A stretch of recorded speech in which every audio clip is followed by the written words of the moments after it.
ਮੇਰੇ ਵਾਲਦ ਸਾਹਿਬ ਵੀ ਇਹੀ ਗੱਲ ਫਰਮਾਉਂਦੇ ਹੁੰਦੇ ਸਨ ਕਿ ਬੱਚਾ, ਤੁਸੀਂ ਕਿਸੇ ਨਾਲ ਬੁਰਾ ਕਰੋ ਨਾ, ਤੁਹਾਡੇ ਨਾਲ ਹੁੰਦਾ ਨਹੀਂ।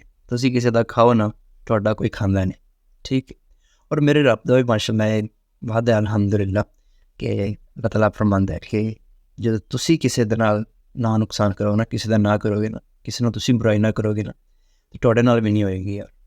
ਲੇਕਿਨ ਅਸੀਂ ਕੀ ਕਰ ਰਹੇ ਹੁੰਦੇ ਹਾਂ, ਅਸੀਂ ਲੋਕਾਂ ਦੀ ਜ਼ਿੰਦਗੀ ਤਾਂ ਅਸੀਂ ਦੁਸ਼ਵਾਰ ਕਰ ਛੱਡੀ ਹੁੰਦੀ ਹੈ, ਗਮਾਂ ਨਾਲ, ਦੁੱਖਾਂ ਨਾਲ, ਤਕਲੀਫਾਂ ਨਾਲ ਦੇ ਕੇ ਨਾ ਲੋਕਾਂ ਨੂੰ ਹੀ ਭਰਪੂਰ ਕਰ ਰਿਹਾ ਹੁੰਦਾ। ਲੇਕਿਨ ਜਦੋਂ ਸਾਡੀ ਵਾਰੀ ਆਉਂਦੀ ਹੈ ਨਾ, ਸਾਡੀ ਜ਼ਿੰਦਗੀ ਵਿੱਚ ਐਸੀ ਗੱਲਾਂ ਦੀ ਸਾਨੂੰ ਟੈਨਸ਼ਨ ਹੋ ਜਾਂਦੀ, ਇਹ ਨਹੀਂ ਹੋਣਾ ਚਾਹੀਦਾ ਸੀ, ਇਹ ਫਲਾਂ ਨੇ ਕੀਤਾ ਤੇ ਕਿਉਂ ਕੀਤਾ, ਹਾਂ ਉਹਨੇ ਇਹ ਗੱਲ ਕੀਤੀ ਤੇ ਕਿਉਂ ਕੀਤੀ, ਉਹਨੇ ਕਿਉਂ ਕੀਤਾ, ਹੁੰਦੀ ਐਸੀ ਨਹੀਂ ਤੈਸੀ, ਹੁੰਦੀ ਇਤਨੀ ਜ਼ਰੂਰਤ।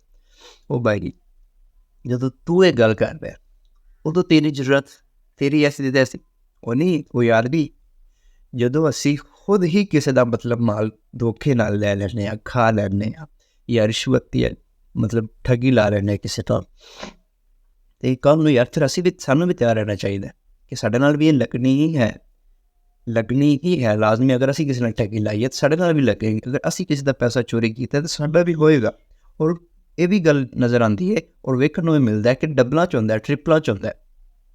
ਲੇਕਿਨ ਅਗਰ ਅਸੀਂ ਇਹ ਚੀਜ਼ ਨੋਟ ਕੀਤੀ ਹੁੰਦੀ ਨਾ, ਅਗਰ ਸਾਨੂੰ ਇਸ ਚੀਜ਼ ਦਾ ਪਤਾ ਹੁੰਦਾ ਕਿ ਯਾਰ ਅਗਰ ਮੈਂ ਇਸ ਬੰਦੇ ਨਾਲ ਧੋਖਾ ਕਰਾਂਗਾ ਨਾ, ਅਤੇ ਕੱਲ੍ਹ ਨੂੰ ਮੇਰੇ ਨਾਲ ਵੀ ਹੋਣਾ ਹੈ। ਇਹ ਵੀ ਇੱਕ ਚੀਜ਼ ਨੂੰ ਮਿਲਦੀ ਹੈ ਨਾ, ਇੱਕ ਲਾਈਫ ਇੱਕ ਸਰਕਲ ਹੈ। ਮਤਲਬ ਜਦੋਂ ਤੁਸੀਂ ਇੱਥੇ ਕਿਸੇ ਨਾਲ ਕੁਝ ਕਰਕੇ ਜਾ ਰਹੇ ਹੋ ਤਾਂ ਅੱਗੇ ਇਸ ਜਗ੍ਹਾ ਤੁਸੀਂ ਆਓਗੇ, ਤੁਹਾਡੇ ਨਾਲ ਵੀ ਹੋ ਰਿਹਾ ਉਸ ਜਗ੍ਹਾ 'ਤੇ, ਸੇਮ ਜਗ੍ਹਾ 'ਤੇ। ਅੱਜ ਅਸੀਂ ਕਿਸੇ ਨਾਲ ਅੱਗੇ ਖੱਡਾ ਬਣਾਇਆ ਨਾ, ਸੇਮ ਉਸੇ ਜਗ੍ਹਾ ਤੋਂ, ਉਸੇ ਸਰਕਲ 'ਤੇ ਸਾਡੇ ਅੱਗੇ ਵੀ ਉਹੀ ਜਿਹੜਾ ਅਸੀਂ ਬਣਾਇਆ ਉਹੀ ਅੱਗੇ ਆ ਰਿਹਾ ਹੁੰਦਾ, ਇਹੀ ਵਜ੍ਹਾ ਹੁੰਦੀ। ਲੇਕਿਨ ਇੱਧਰ ਸਾਡਾ ਖਿਆਲ ਬਿਲਕੁਲ ਵੀ ਨਹੀਂ ਜਾਂਦਾ, ਬਿਲਕੁਲ ਵੀ ਨਹੀਂ ਜਾਂਦਾ, ਬਿਲਕੁਲ ਵੀ ਨਹੀਂ ਜਾਂਦਾ। ਬਹੁਤ ਦੂਰ ਅਸੀਂ ਇਹਨਾਂ ਚੀਜ਼ਾਂ ਤੋਂ।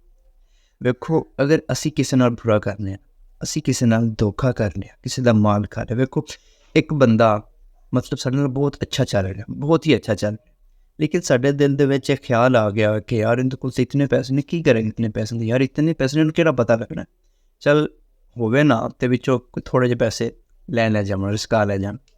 ਲੇਕਿਨ ਵੇਖੋ ਕਿ ਅਗਰ ਉਹਨਾਂ ਨੂੰ ਬੇਸ਼ੱਕ ਉਹਨੂੰ ਫਰਕ ਨਹੀਂ ਪਏਗਾ, ਇੱਕ ਬੰਦੇ ਦਾ 1 ਕਰੋੜ ਰੁਪਇਆ ਪਿਆ, ਅਗਰ ਉਹਦੇ ਵਿੱਚ ਤੁਸੀਂ 50,000 ਜਾਂ 60,000 ਜਾਂ ਲੱਖ ਚੱਕ ਲੈਂਦੇ ਜੀ, ਉਹਨੂੰ ਇਤਨਾ ਖਾਸ ਮੇਰੇ ਖਿਆਲ ਤੋਂ ਫਰਕ ਨਹੀਂ ਪੈਂਦਾ।